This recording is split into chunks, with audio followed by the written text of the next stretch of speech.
Assalamualaikum warahmatullahi wabarakatuh. Alhamdulillah, alhamdulillahi rabbil alamin, wa bihi nasta'inu ala umuri dunya waddin, wassalatu wassalam ala ashrafil anbiya'i wal mursalin, nabiyyina Muhammadin wa ala alihi wa sahbihi ajma'in. Amma ba'du. Hadirin jamaah salat maghrib yang semoga selalu dirahmati, diberkahi, diridhai oleh Allah Azza wa Jal. Alhamdulillah, kita bersyukur dan memuji kepada Allah Azza wa Jalla yang masih berkenan memberikan kepada kita kesempatan, memberikan kepada kita kesehatan dan kekuatan setelah nikmat iman, setelah nikmat Islam yang dengannya kita dapat memaksimalkan ibadah kita, ketaatan kita kepada Allah Azza wa Jalla. Bertambah kesyukuran kita karena kita dapat hadir dalam majelis zikir, majelis ilmu yang seperti ini, di mana ini merupakan salah satu ikhtiar kita, salah satu usaha kita untuk memahami agama ini dengan sempurna. Dan salah satu ciri kebaikan yang Allah inginkan kepada seorang hamba ketika hamba itu dipilih oleh Allah untuk bertafaqquh, at-tafaqquh fid din. Dalam hadis Rasulullah sallallahu alaihi wasallam bersabda, "May yuridillahu bihi khairan yufaqqihhu fid din." Barang siapa yang Allah inginkan darinya kebaikan, maka Allah akan berikan kepadanya al-fiqhu fid din. Al-fiqhu fid din itu, kata para ulama, al-fiqhu itu adalah al-fahmud daqiq, pemahaman yang mendetail, pemahaman yang mendalam. Jadi al-fiqhu fid din itu adalah pemahaman yang mendalam terkait dengan agama ini. Kalau sekedar mengetahui salat itu wajib, puasa Ramadan itu wajib, ibadah haji itu wajib bagi yang mampu, itu bukan pemahaman yang mendalam, itu pemahaman yang biasa-biasa saja. Tetapi ketika seorang hamba diberikan oleh Allah pemahaman yang mendalam, baik dalam masalah hukum, apalagi dalam masalah akidah, keyakinan kita kepada Allah, tauhid kita kepada Allah, diberikan kepada seorang hamba pemahaman yang mendalam terkait dengan agama ini, maka itu merupakan salah satu tanda bahwa Allah menginginkan kebaikan pada hamba tersebut.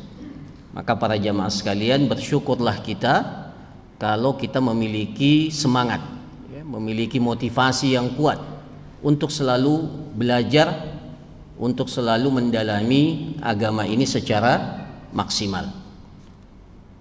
Pada malam hari ini insyaallah kita akan melanjutkan kajian kita masih dalam pembahasan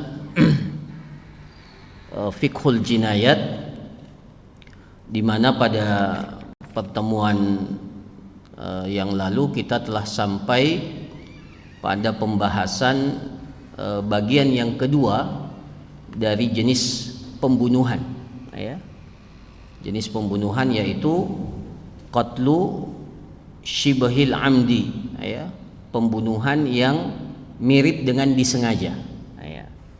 Kita sudah jelaskan apa bentuk atau apa hakikat daripada pembunuhan yang mirip disengaja itu, qatlu syibhil amdi, yang pada intinya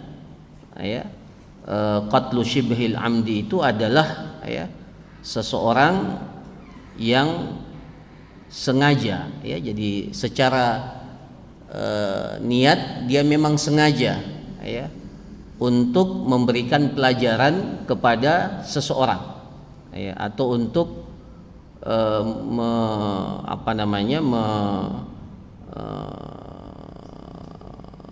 lakukan satu tindakan kepada seseorang atau memberikan ta'dib, ya, pengajaran kepada seseorang dengan menggunakan sesuatu yang secara umum tidak berbahaya atau tidak sampai pada sesuatu yang dapat mematikan, ya. Tetapi ada maksud. Jadi dikatakan syibhul amdi, mirip dengan disengaja, karena memang bermaksud, ada maksud yang dimiliki oleh pelaku ini, ya. Tapi dikatakan mirip disengaja karena alat yang digunakan itu tidak tidak masuk dalam kategori alat yang sampai mematikan, ya. Seperti seseorang memukul orang lain dengan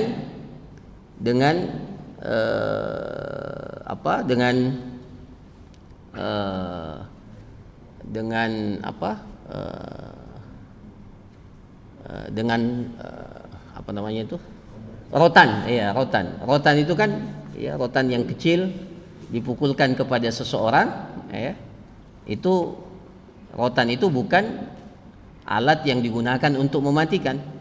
Nah, tapi ketika dipukul, ya, pada salah satu bagian tubuhnya, orangnya meninggal dunia. Maka ini masuk dalam kategori qatlu syibhil amdi, itu contoh.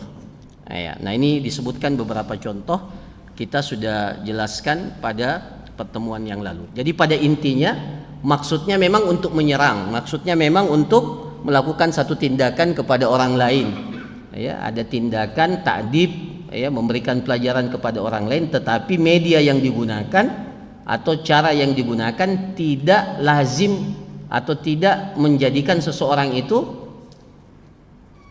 meninggal dunia.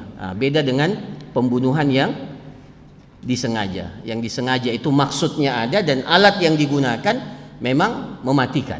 Itu bedanya. Nah, para jamaah sekalian, kita masuk pada pembahasan apa konsekuensi hukum, ya. Di sini dikatakan hukmu qatli syibhil amdi. Apa hukum bagi orang yang melakukan pembunuhan yang mirip disengaja, ya. Dalam kitab ini dikatakan liqatli syibhil amdi hukman, ada dua konsekuensi hukum bagi orang yang melakukan pembunuhan yang mirip disengaja, ya. Yang pertama hukmun ukhrawi, hukum yang sifatnya ukhrawi terkait dengan kehidupan akhirat. Wa huwal hurmatu wal ismu wal iqab fil akhirah. Jadi secara hukumnya dia masuk dalam kategori al-hurmah, diharamkan, karena pada hakikatnya menganiaya orang lain meskipun tidak dengan maksud untuk membunuh itu juga haram hukumnya, ya. Al-hurmah wal itsm, ya, juga menanggung dosa, wal iqab, dan terancam mendapatkan siksa di kehidupan akhirat, ya. Jadi hampir mirip sama dengan pembunuhan yang disengaja, tapi yang disengaja itu jelas dalilnya bahwa akan diberikan siksa yang sangat berat, ya, kemudian dilaknat oleh Allah Subhanahu wa taala, bahkan dalam ayat itu dikatakan dimurkai oleh Allah Subhanahu wa taala. Nah, kenapa dia masuk dalam kategori diharamkan dan terancam mendapatkan iqab, ya, siksa di akhirat nanti? Di sini dikatakan li'annahu tasabbaba bi fi'lihi fi qatli ma'sumid dam, karena dia menjadi melakukan sesuatu yang menjadi sebab, ya, seseorang itu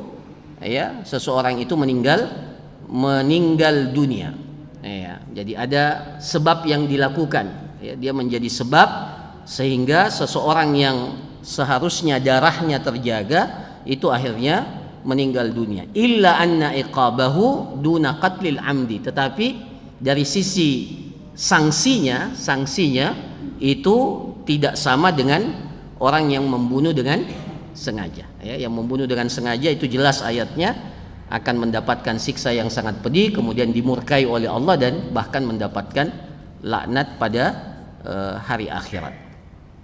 Nah, kemudian yang kedua, ini yang terkait dengan kita. Hukmun dunyawi, hukum yang sifatnya di dunia ini. Jadi apa yang akan diberikan, hukuman apa yang pantas diberikan kepada orang yang membunuh dan pembunuhannya itu masuk dalam kategori qatlu syibhil amdi, pembunuhan yang mirip disengaja. Nah, di sini dikatakan fayatarattabu alaihi diyatu mughallazatan, ya. Jadi konsekuensinya dia harus membayar diat yang mughallazah. Ini satu istilah, ya, dalam fiqhul jinayat. Diat itu satu konsekuensi dari pembayaran, ya, yang diberikan kepada keluarga korban, ya, keluarga korban dalam kasus pembunuhan, ya, ada namanya diat. Nah, dalam istilah diat itu para jamaah sekalian, ada diat yang masuk dalam kategori diat mughallazah, ya, diat yang diberatkan. Mughallazah itu diberatkan, artinya ada dua, ya, ada dua diat. Ada namanya diat ad-diyatu al-mukhaffafah atau ad-diyatul mukhaffafah, diat yang ringan, ya, itu secara hukum asalnya seperti itu. Tetapi ada yang masuk dalam kategori ad-diyatul mughallazah, diat yang berat, ya, mughallazah, ya. Seperti umpamanya, ini para ulama kita sebutkan dalam pembahasan fiqhul jinayat, seperti kalau seseorang itu membunuh di tanah haram umpamanya, di Mekah, di Madinah, itu diatnya tidak sama, ya, kalau dalam pandangan syariat tidak sama kalau dia melakukan pembunuhan itu di tempat lain. Jadi kalau konsekuensinya diat, harus membayar diat, ya, yang 100 ekor unta itu, ya, kita kan sudah jelaskan diat itu, ya, 100 ekor unta. Nah, 100 ekor unta itu mughallazah, ya, itu nanti berbeda dengan diat yang mukhaffafah. Nah, penyebab dia menjadi berat itu karena apa? Karena tindakan pembunuhannya itu berbeda dengan tindakan pembunuhan biasa. Nah, contohnya umpamanya dia melakukan pembunuhan di tanah haram, atau dia melakukan pembunuhan kepada kerabat atau seseorang yang memiliki hubungan kekerabatan, ya, itu juga masuk dalam kategori pembunuhan yang kemudian berkonsekuensi diatnya itu mughallazah, ya. Kemudian umpamanya contohnya apabila dia melakukan pembunuhan di bulan-bulan haram, ya, insyaallah sebentar lagi kita akan masuk di bulan apa? Rajab. Rajab itu min ashhuril hurum, ya, min ashhuril hurum. Jadi pembunuhan yang dilakukan di bulan-bulan haram itu tentunya tidak sama, ya. Tidak sama ketika pembunuhan itu dilakukan di bulan-bulan yang lainnya. Nah, ini beberapa sebab sehingga diat itu mughallazah. Nah, termasuk ketika pembunuhan itu disengaja atau mirip dengan disengaja. Jadi diatnya itu mughallazah. Apa bentuknya? Sama-sama 100 ekor unta. Sama-sama 100 ekor unta, tapi kriteria untanya berbeda-beda. Nah, jadi kalau yang mughallazah ini, yang berat ini, itu 30 ekor hiqqah, ya, 30 ekor hiqqah, ya. Apa itu hiqqah? Yang sudah unta yang berumur 30 tahun, unta yang berumur 3 tahun masuk tahun keempat, bukan 30 tahun. Nah, ya, 3 tahun masuk tahun keempat, itu 30 ekor. Biasanya cuma 20.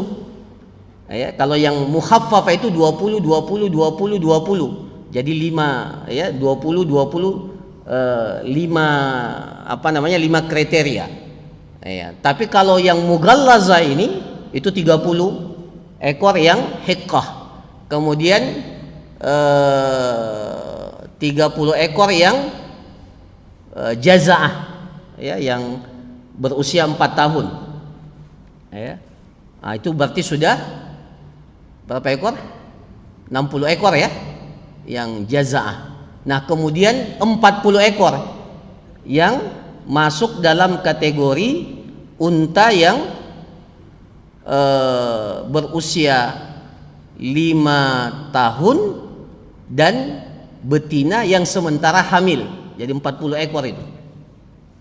Jadi 40 ekornya itu harus betina yang sementara hamil 40 ekor. Itu mughallazah. Ya.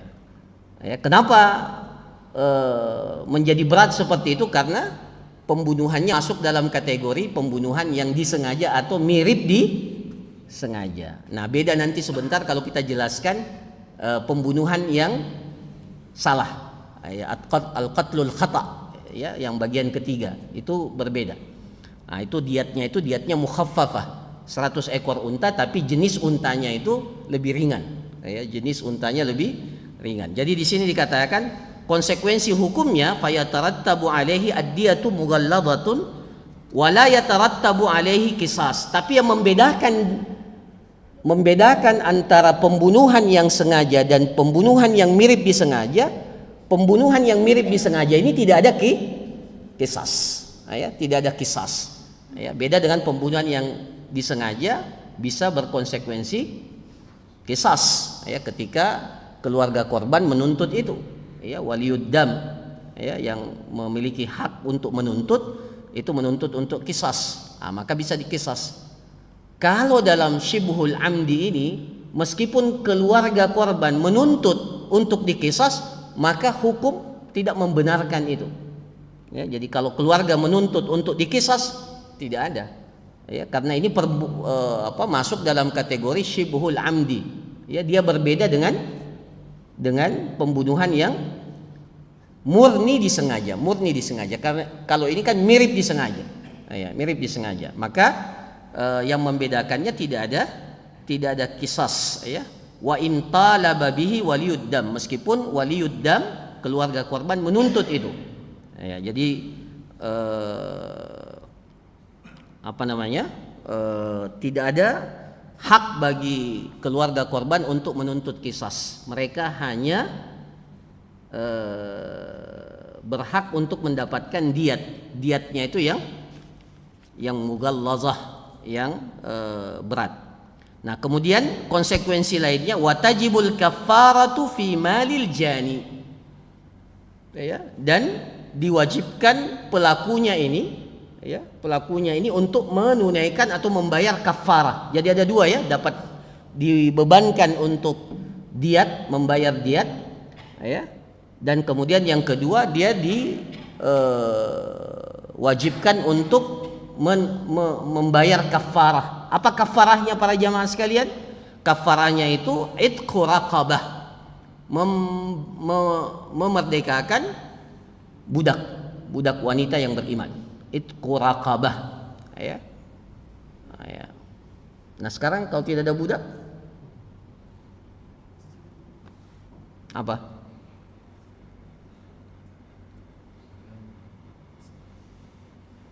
Sebagian para ulama kita berijtihad, kalau tidak ada budak, maka yang dinilai itu berapa harga budak itu. Ya, harga budak, ya, wanita dahulu itu dinilai dan ditebus senilai itu, ya, diberikan ke Baitul Mal, ya, atau diberikan kepada yang dapat menerima, ya, tebusan itu. Ya, jadi hukum asalnya itqu raqabah sesuai dengan ayat, ya. Nah, fa illam yajid, kalau tidak bisa memerdekakan budak, maka konsekuensinya berpindah kepada yang kedua. Apa itu? Sama syahraini mutatabi'ain. Dia harus berpuasa 2 bulan berturut-turut. Berturut-turut itu 2 bulan berturut-turut. Tidak boleh selang-seling. Harus 2 bulan full berturut-turut. Tidak boleh diselang-seling, ya. Atau tidak boleh dipilih bulan mana saja. Tidak boleh dia bilang nanti bulan Ramadan dan Syawal. Tidak boleh. Ya, jadi harus 2 bulan berturut-turut. Syahraini mutatabi'ain. Nah, kemudian di sini dikatakan wa tasbutu diyatu liwaliyid dam ala aqilatil qatil muajjalatan fi 3 sanawat. Tetapi kewajiban pembayaran diat itu dibebankan kepada al-aqilah. Jadi bukan ditanggung oleh pelakunya sendiri, tidak, tapi dibebankan kepada siapa? Al-aqilah. Siapa itu al-aqilah? Aqilah itu asabah, ya, asabah dari dari pihak bapak, ya. Jadi omnya semua, om pelaku ini itu bertanggung jawab untuk membayar diat itu yang 100 ekor unta itu. Ya, jadi dalam Islam ada namanya al-aqilah. Ya. Makanya sebenarnya dalam Islam ini, para jamaah sekalian, masya Allah, ini kan sistem yang sempurna agama kita ini. Harusnya itu keluarga itu saling menjaga. Ya.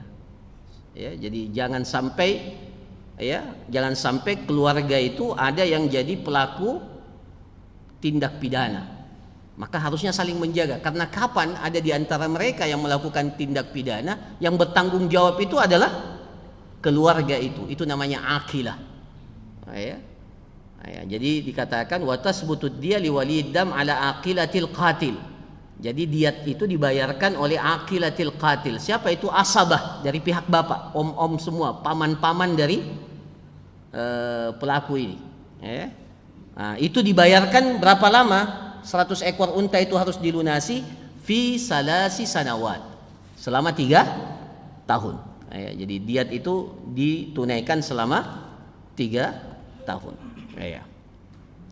Berdasarkan hadis Abdullah ibn Amr, ya, anna Rasulullah sallallahu alaihi wasallam qala aqlu shibhil amdi mughallazun, ya, mislu aqlil amdi wala yuqtalu sahibuhu. Jadi hadis ini menjelaskan diat, hukuman yang diberikan kepada orang yang melakukan pembunuhan yang mirip disengaja. Rasulullah sallallahu alaihi wasallam bersabda, aqlu shibhil amdi mughallazun. Ya, diat yang dibayarkan oleh pembunuhan, diat pembunuhan yang mirip disengaja, mughallazun, dikategorikan berat. Kadiyati mislu aqlil amdi, seperti diat pembunuhan yang disengaja. Wala yuqtalu sahibuhu, tapi pelakunya tidak dikisas. Ya, pelakunya tidak dikisas. Ya. Nah, ini para jamaah sekalian. Kemudian kenapa yang membayarnya itu aqilah? Nah, ini ada hadisnya. Ya, Rasulullah sallallahu alaihi wasallam menetapkan pembayaran diat itu dibayarkan oleh siapa? Oleh aqilah, kerabat pelaku. Jadi bukan hanya pelaku saja, pelaku itu membayar kafaranya, menebus kafaranya, memerdekakan budak, atau berpuasa 2 bulan kalau dia tidak mampu berpuasa 2 bulan berturut-turut. Tapi aqilah, diat ini ditunaikan oleh siapa? Oleh aqilah. Ya, diatnya itu dibayarkan oleh aqilah, kerabat pelaku. Nah, apa dalilnya? Dalilnya adalah hadis Mughirah Ibn Syu'bah radhiyallahu an qala darabat imra'atun darratan lahu bi'amudi fustat. Darabat imra'atun darratan laha bi'amudi fustat. Jadi ada seorang wanita itu memukul darrah. Apa itu darrah? Darratan laha. Darrah itu, ya ini mohon maaf ya, darrah itu madunya. Madunya, tahu madunya? Ya, istri suaminya. Ya, jadi ya ini pertengkaran antara istri pertama dan istri kedua bukan saat ini saja. Itu sudah ada dahulu. Ya, jadi sampai dalam hadis ini katakan darabat imra'atun darratan laha. Ya, jadi seorang wanita memukul darrah. Darrah itu ya apa terjemahannya? Ya, istri suaminya. Darratan laha bi'amudi fustat. Ya, bi'amudi fustat, dengan tongkat fustat. Ya, bi'amudi fustat, tongkat ya. Tongkat itu kan tidak membunuh, namanya tongkat. Ya. Wahiyah hubla. sementara wanita itu berada dalam kondisi hamil, ya. Madunya itu dalam kondisi hamil. Faqatalatha, ya. Akhirnya apa? Dalam hadis, janin yang sementara dikandung oleh madunya itu meninggal dunia. Faja'ala Rasulullah sallallahu alaihi wasallam diyatal maqtul ala asabatil qatilah. Maka Rasulullah SAW menetapkan pembayaran diat kepada orang yang dibunuh itu, ya, itu dibebankan kepada siapa? Asabatil qatilah, kepada asabah dari wanita itu, wanita yang melakukan pembunuhan itu. Jadi ditunaikan oleh asabah. Ya, siapa itu asabah? Ya, orang yang berhak, laki-laki yang berhak menerima warisan. Ya, kita sudah pernah belajar warisan. Ya, kita sudah lewat. Jadi asabah itu laki-laki yang berhak menerima warisan, tetapi warisannya itu tidak ditetapkan. Dia mendapatkan asabah. Itu disebut dengan akilah. Dalam diat disebut dengan akilah. Itu dibebankan kepada mereka. Ya. Nah, ini para jamaah sekalian. Jadi pembunuhan yang mirip disengaja itu ada konsekuensi hukumnya. Konsekuensi hukumnya dua. Pertama, konsekuensi hukumnya di dunia, dia harus membayar diat mughallazah, dan kepada pelakunya itu harus menebus kafarah. Ya. Nah, kemudian kita pindah kepada bagian yang ketiga, al-qismus salis, qatlul khata, pembunuhan yang keliru, salah, ya, tapi pada akhirnya meninggal dunia, ya, tapi memang tidak disengaja dan tidak mirip disengaja, memang salah, tidak ada maksud sama sekali. Nah, di sini dikatakan hakikat daripada qatlul khata an yaqtula syakhsan min ghairi qasdin liqatlihi, seseorang membunuh orang lain tanpa maksud untuk membunuhnya. Jadi tidak ada maksud untuk membunuh, melukai orang itu, tapi akhirnya orang itu meninggal dunia, korbannya meninggal dunia tanpa ada maksud sama sekali dari pelaku.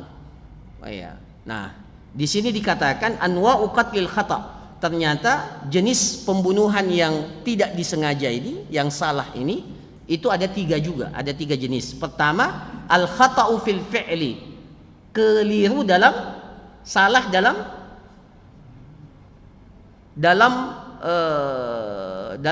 perbuatan, salah dalam perbuatan. Wa huwa an yaf'ala ma yajuzu lahu fi'luhu fayusibu adamiyan ma'suman lam yaqsudhu, ka'an yarmi saydan fayusibu insanan fayaqtulahu au yanqalib wa huwa naimun ala insanin fayamut. Nah, ini disebutkan seperti seseorang melakukan sesuatu yang boleh dia lakukan. Jadi dia melakukan satu perbuatan yang secara hukum boleh dia lakukan. Tetapi ternyata perbuatan itu berimplikasi berimplikasi mengakibatkan kematian seseorang yang darahnya dijaga dalam Islam, tapi dia tidak bermaksud sama sekali, tidak ada maksud sama sekali. Seperti umpamanya di sini katakan ka'an yarmi saidan, dia sedang berburu binatang buruan, ya, di hutan atau di mana saja, ya. Dia mengarahkan senjatanya alatnya ke binatang buruan itu, ya. Jadi yang dia maksud itu adalah, yang dia tuju adalah binatang buruan. Pas dia arahkan dan dia, kalau panah dia lesatkan panahnya, ya, kalau pakai senapan dia bidik dan dia arahkan. Ternyata setelah diarahkan, ternyata yang kena bukan binatang buruan, yang kena manusia. Manusia. Itu namanya salah dalam perbuatan. Atau contoh yang kedua di sini dikatakan an yang qaliba au yang qalib wa huwa naim ala insanin fayamut. Dia tidur. Dia sedang dalam tidur, kemudian dia menindih seseorang. menindih seseorang, akhirnya yang ditindih itu, iya, tapi kan dia dalam kondisi tidur, iya, kondisi tidur menindih seseorang dan akhirnya orang yang ditindih itu meninggal dunia tanpa ada maksud sama sekali. Maka ini masuk dalam kategori al-khata'u fil fi'il, salah dalam perbuatan. Ada juga yang kedua, al-khata'u fil qasdi. Ini bentuk yang kedua, salah dalam maksud, ya. Ka'an yarmi ma yazunnuhu mubahan fayatabayyanu adamiyan, kama law rama syai'an yazunnuhu saidan fayatabayyanu adamiyan ma'sum. Nah, ini jadi dia mengira bahwa yang disasar itu adalah hewan buruan, tapi ternyata setelah itu terbukti bahwa yang dia maksudkan itu adalah manusia, ya, yang dia maksudkan itu adalah manusia. Ini juga sama kalau dalam peperangan, dia bermaksud untuk membunuh lawan dalam peperangan, ternyata yang terbunuh itu adalah tawanan perang. Ya, tawanan perang yang dijadikan tameng oleh lawan umpamanya. Nah, itu bisa jadi seperti itu. Kalau terjadi pembunuhan yang seperti ini, maka dia masuk dalam kategori al-qatlu al-khata', ya, qatlul khata'. Nah, para jamaah sekalian yang dirahmati oleh Allah Subhanahu wa taala, itu yang kedua. Yang ketiga, an yakunal qatilu amdan sagiran au majnunan. Nah, ini juga masuk dalam pembunuhan yang salah atau yang tidak disengaja. Apa itu?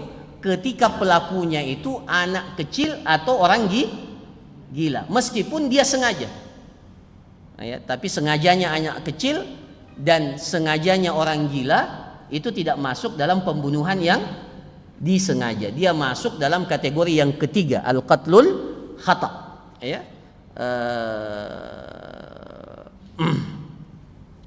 Fa'amdus sabi wal majnun yajri majral khata'. Jadi tidak dihitung, ya, tidak dihitung sebagai pembunuhan yang disengaja kalau pelakunya itu anak kecil, as-sabi, dan al-majnun atau orang gila. Kenapa? Karena dalam syariat kedua orang ini tidak memiliki niat, ya, jadi niatnya itu tidak mu'tabar, ya, niatnya itu tidak masuk dalam kategori niat yang mu'tabar.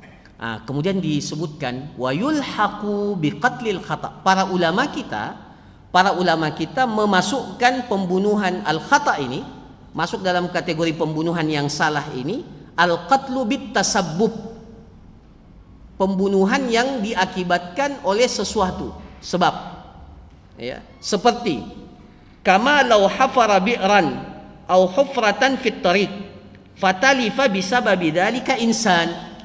Seperti seseorang yang menggali sumur di jalan atau menggali lubang di jalan yang dilalui oleh orang. Kemudian ada yang terjatuh di lubang itu, kemudian meninggal dunia. Ini masuk dalam kategori al-qatlul khata', ya. Jadi dikategorikan oleh para ulama kita masuk dalam kategori qatlul khata'. Jadi kalau ada orang yang membuat sumur, ya, lubang, ya, atau ya lubang di jalan, ya, fi tariq fatalifa bisababi dzalika insan, maka ini masuk yang dengannya seseorang terjatuh ke dalam lubang itu kemudian mengakibatkan orang itu meninggal dunia, maka ini masuk dalam kategori qatlul khata', ya, karena maksudnya dia itu menggali sumur atau menggali lubang, tapi pada akhirnya ada orang yang terjatuh di lubang tersebut yang mengakibatkan orang itu meninggal dunia, maka dia masuk dalam kategori al-qatlu al-khata', ya. Nah, para jamaah sekalian, apa konsekuensi hukum? Apa konsekuensi hukumnya? Ini yang terakhir. Konsekuensi hukumnya untuk hukum ukhrawi wa huwa adamul ismi wal iqab. Jadi berbeda dengan dua jenis pembunuhan yang sebelumnya. Kalau dua jenis pembunuhan yang sebelumnya itu pelakunya berdosa, ya, dan terancam sanksi di kehidupan akhirat. Nah, tapi untuk pembunuhan yang salah ini atau yang tidak disengaja ini, pelakunya tidak berdosa sama sekali, ya, tidak ada dosa, ya, adamul ismi wal iqab, dan tidak terancam siksa, Ya, apa dalilnya? Dalilnya adalah hadis umum. Hadis Ibni Abbas radhiyallahu anhuma, anna Nabiyya sallallahu alaihi wasallam qala, innallaha tajawaza an ummatil khata' wan nisyan wa mastukrihu alaihi. Sesungguhnya Allah Subhanahu wa taala itu mengampuni ya umatnya itu yang melakukan sesuatu karena salah. Tajawaza itu melewatkan. Jadi tidak dihisab, tidak diberikan sanksi. Kalau seseorang melakukan sesuatu an ummati al khata', kalau dia salah, wan nisyan atau karena lupa, wa mastukrihu alaihi, dan apa yang dipaksakan kepadanya untuk dia lakukan. Jadi ada 3 hal yang menjadikan seseorang itu terbebaskan dari hukum. Pertama, kalau dia salah, tidak mengerti ya, salah ya, melakukannya karena tidak tahu salah, atau nisyan, atau karena lupa ya, atau dia berada dalam kondisi dipaksa ya. Nah, itu untuk hukum ukhrawi. Adapun untuk hukmun dunyawi ya, nah ini untuk konsekuensi hukum di dunia, maka konsekuensinya adalah wujubud diyah ala aqilatil qatil muajjalatan salasa sinina wa mukhaffafatan fi khamsati anwa'in minal ibil. Jadi konsekuensinya di dunia ini tetap dibebankan kepada kerabatnya untuk menunaikan membayar diat ya. Diatnya dibayarkan oleh aqilah ya, sama tadi pembahasannya aqilah sama juga selama 3 tahun, tapi jenis diatnya itu mukhaffafah, ringan ya, mukhaffafah, ringan. Maksudnya ringan, jenis unta yang dibayarkan. Jadi 100 ekor unta, tapi tidak sama dengan yang mugallazah ya. Ini fi khamsati anwa minal ibil. Jadi ada 5 kategori jenis unta yang harus dibayarkan, dan masing-masing itu 20 ekor ya, 20 ekor, tapi tidak seperti jenis yang tadi kita sebutkan ya. Berdasarkan firman Allah Subhanahu wa taala, wa ma kana lil mu'minin ay yaqtula mu'minan illa khata'a wa man qatala mu'minan khata'an fatahriru raqabatin mu'minah wa diyatun musallamatun ila ahlihi illa an yasaddaqu. Jadi ini mirip ya dengan syibul amdi ya, bahwa pelakunya itu dibebankan kepadanya untuk menebus kafarah ya, dan membayar diat ya. Berdasarkan hadis Abi Hurairah ya, yang tadi kita juga sebutkan, diatnya itu dibayarkan oleh siapa? Oleh aqilah ya. Jadi aqilah itulah nanti yang akan membayarkan diatnya itu selama 3 tahun. Nah, kemudian diwajibkan bagi pelaku pembunuhan yang keliru ini atau yang salah ini itu melakukan 2 hal. Sama tadi ya.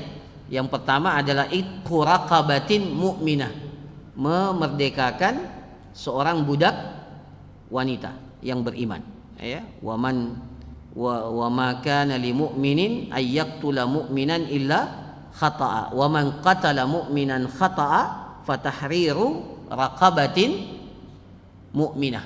Jadi barang siapa yang membunuh tapi pembunuhannya itu adalah pembunuhan yang tidak disengaja, pembunuhan yang salah, maka kewajibannya adalah memerdekakan budak wanita ya. Nah, kalau tidak mampu, maka berpindah kepada yang kedua ya, saumu syahraini mutatabi'aini in kana yastati', dan berpindah kepada yang kedua ya, yaitu dia berpuasa selama 2 bulan berturut-turut ketika dia mampu ya. Faman lam yajid fasiyamu syahraini mutatabi'ain. Siapa yang tidak mampu memerdekakan budak, maka dia diwajibkan untuk berpuasa 2 bulan berturut-turut, mutatabi'aini taubatan minallah, sebagai bentuk pertaubatan dari Allah Subhanahu wa taala. Ya. Nah, sekarang pertanyaannya, kalau dia tidak mampu juga puasa, tidak mampu ya memerdekakan budak, ya, tidak ada uang dan secara fisik tidak mampu puasa, ya, tidak bisa berpuasa 2 bulan berturut-turut, baik karena sakit atau karena usia yang sudah lanjut. Ya. Kalau dalam kafarah apa? Kalau kafarah jima di bulan Ramadan, nah itu ada alternatif ketiga kan? Apa alternatif ketiganya? Memberi makan 60 orang miskin. Nah, itu alternatif ketiga. Tapi dalam kafarah pembunuhan yang salah ini tidak ada alternatif yang ketiga. Jadi cuma 2 pilihannya, bukan 2 pilihan, 2 kafarahnya. Kalau tidak bisa yang pertama, pindah yang kedua. Iya. Nah, kalau dia tidak mampu untuk memerdekakan budak dan tidak mampu juga berpuasa 2 bulan berturut-turut, maka ini terhitung utang. Ya, terhitung apa? Utang. Di sini dikatakan fa in ajiza anis saum limaradin au kibari sinnin baqiyatil kafarah muta'alliqatan fi zimmatihi. Ya. Maka kafarahnya itu tetap menjadi tanggungannya. Ya. Wala yujzi anhul it'am, dan tidak boleh ditebus dengan memberi makan. Ya. Lianna Allah Ta'ala lam yadhkurhu, karena Allah Subhanahu wa taala tidak menyebutkan. Ya, tidak menyebutkan. Jadi tidak bisa dikiaskan. Tidak bisa dikiaskan kepada kafarah jima pada siang hari di bulan Ramadan, ya. Karena memang dalam kasus ini, dalam hal ini Allah Subhanahu wa taala tidak menyebutkan kafarah yang ketiga. Nah, ini para jamaah sekalian, penjelasan terkait dengan al-qatlul khata. Jadi kesimpulannya, ya, pembunuhan itu ada menghilangkan nyawa seseorang, itu ada 3 ya. Pertama, dilakukan dengan sengaja. Apa konsekuensinya? Pertama, qisas. Pertama ya pelakunya secara hukum akhirat ya jelas dilaknat, dimurkai, ya, terancam siksa dari Allah Subhanahu wa taala, pelaku dosa besar ya. Nah, kemudian secara hukum dunia itu qisas. Tapi kalau ya keluarganya ada yang memberikan memberikan atau tidak menuntut qisas, maka ya dengan persyaratan-persyaratan yang kita sudah sebutkan, maka konsekuensinya membayar di diat. Tapi diatnya apa? Mughallazah tadi, ya. Begitu pula syibul amdi. Syibul amdi yang kedua, pembunuhan yang mirip disengaja. Bedanya dengan disengaja bahwa pelakunya tidak dikisas, tapi konsekuensi diatnya sama, ya. Ditambah harus membayar kafarah. Nah, yang ketiga adalah al-qatlul khata, pembunuhan yang memang tidak disengaja, bahkan keliru. Dia tidak bermaksud, tapi pada akhirnya orang yang ya terkena itu meninggal dunia tanpa dimaksudkan sama sekali. Maka konsekuensinya hanya membayar diat saja, diat yang ditunaikan oleh aqilah, ya, dengan tambahan si pelakunya ini menebus kafarah. Yang pertama adalah memerdekakan budak. Kalau dia tidak mampu, maka dia berpuasa 2 bulan berturut-turut. Nah, ini para jamaah sekalian apa yang dapat disampaikan. Insyaallah pertemuan yang akan datang kita masuk pada jinayah alama dunan nafs. Nah, kalau yang pertama ini kan pembunuhan ya, menghilangkan nyawa seseorang. Kalau ini tidak sampai menghilangkan nyawa seseorang, tapi menjadikan orang lain cacat atau terluka, nah, itu juga jinayah, itu juga tindakan jinayah yang memiliki konsekuensi hukum. Apa konsekuensi hukumnya? Insya Allah nanti akan kita jelaskan pada pertemuan kita yang akan datang. Barakallahu fikum, jazakumullah khairan. Kalau ada pertanyaan sebelum kita tutup, saya persilahkan. Ya.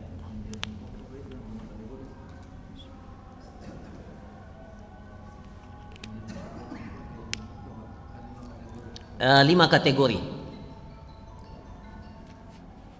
Maksudnya antum?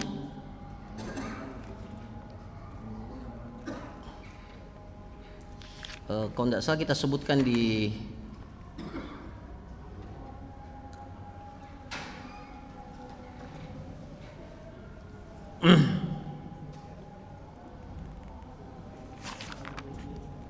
tidak disebutkan di sini. Yang dia mukhaffafah, 5 kategori. Seingat saya mulai dari kalau yang mughallaza itu kan mulai umur 3 tahun. Kalau yang mukhaffafah 20 ekor bintu labun. Bintu labun itu umur 2 tahun ya kalau tidak salah, 2 tahun. Kemudian itu betina. Kemudian ibnu labun 20 ekor juga, 20 ekor. Kemudian di atasnya bintu labun, bintu makhat. Bintu makhat itu yang bintu labun 1 tahun kalau tidak salah. Kemudian nanti saya jadi bintu labun dan bintu makhat. Kemudian jadi masing-masing 20 ekor bintu labun. Ibnu labun juga 20 ekor. Tapi ini kita di Indonesia tidak ada peternak unta, jadi dihafalkan pun. Tapi sebagai wawasan ya memang tidak ada masalah ya. Kemudian bintu makhat, ibnu makhat, itu masing-masing 20. Kemudian jaza'ah itu juga hiqqah itu juga 20. Jadi 5 kategori itu masing-masing 20. Lebih ringan daripada yang mughallaza. Jadi ringan dan beratnya itu dilihat dari jenis untanya. Dilihat dari jenis untanya. Wallahu a'lam.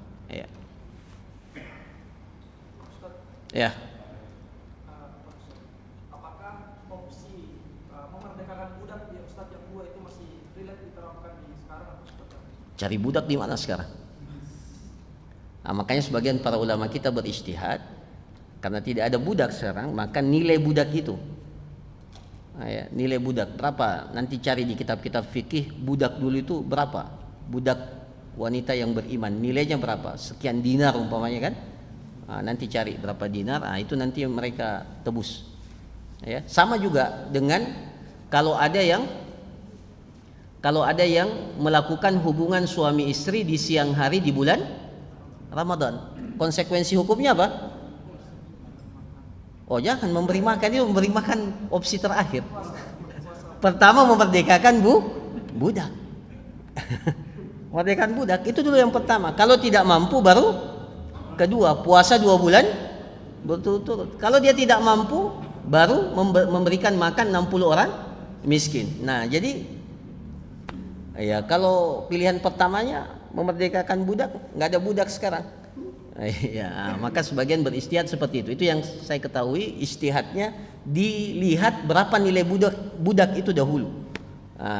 Kalau dia punya uang senilai itu, maka dia wajib untuk mengeluarkan sejumlah senilai uang itu dan diberikan ke Baitul Mal, atau kalau sekarang ya diberikan ke lembaga-lembaga zakat yang kemudian nanti mereka yang akan salurkan sebagai kafarah.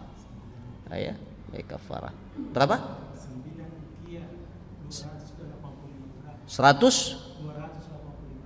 285 gram ukiah perak ya? Emas. Ukiah emas 285 gram. Sekarang per gram emas 2.300.000 ya sekarang ya? 2.700.000. Oh, pedagang emas. Ada. 2 juta berapa? Jadi berapa, Pak? Coba hitung 2.283.000.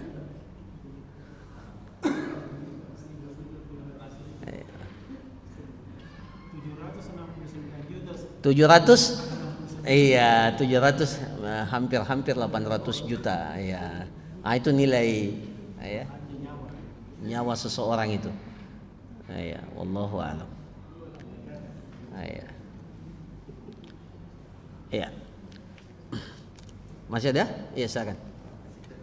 Bagaimana kalau pembunuhnya itu lebih dari satu orang? Ah. Kemudian bagaimana dengan pembunuhan dengan cara pembayaran, Ustaz? Apakah yang membayarkan ini juga disos atau bagaimana? Itu kalau dilakukan dengan, kalau sengaja, maka semuanya ada namanya dalam ilmu fikih, dalam fikul jinayat. Meskipun tidak disebutkan dalam kitab ini, tapi saya pelajari dulu. Ada namanya qatlul jama'ati bil wahid. Ya, qatlul jama'ati bil wahid. Jadi kalau satu orang yang dibunuh tapi dibunuh oleh beberapa orang, maka semuanya juga dikisas. Ya, jadi semua ikut ya, yang berkolaborasi dalam pembunuhan itu semuanya, termasuk yang merencanakan, bahkan mungkin lebih dahsyat yang merencanakan itu, meskipun dia tidak ikut. Jadi ini masuk, dan itu di zaman Umar ya, Umar bin Khattab kalau tidak salah, itu menerapkan itu qatlul jama'ati bil wahid, meskipun eksekutornya satu orang, tapi dilakukan secara berencana. Maka semuanya ini itu qatlul jama'ah, semuanya dieksekusi, dikisas. Intinya tidak mudah menghilangkan nyawa seseorang. Allahu a'lam. Bagaimana kalau dengan adu tembak yang mengeksekusi seseorang dan menghilangkan nyawa juga? Itu namanya al-qatlu bil haq. Jadi dia membunuh dengan kebenaran. Dia membunuh. Kan pembunuhan ada dua. Qatlu, pembunuhan yang dibenarkan dan pembunuhan yang tidak dibenarkan. Sama dengan eksekutor algojo yang harus mengkisas. Algojo yang harus mengkisas orang ya. Itu kan dia sama juga regu tembak. Jadi dia tidak masuk dalam 3 kategori itu. Dia membunuh tapi pembunuhannya itu dibenarkan dalam syariat. Ya. Sama kalau terjadi jihad. Itu pembunuhan tapi pembunuhan yang dibenarkan dalam Islam. Wallahu a'lam. Ya. Saya kira demikian para jamaah sekalian, mudah-mudahan bermanfaat. Barakallahu fikum, jazakumullah khairan. Subhanakallahumma rabbana wa bihamdik, nasyhadu an la ilaha illa anta, nastaghfiruka wa natubu ilaik. Wa sallallahu ala nabiyyina Muhammad wa ala alihi wa sahbihi ajma'in. Assalamualaikum warahmatullahi wabarakatuh.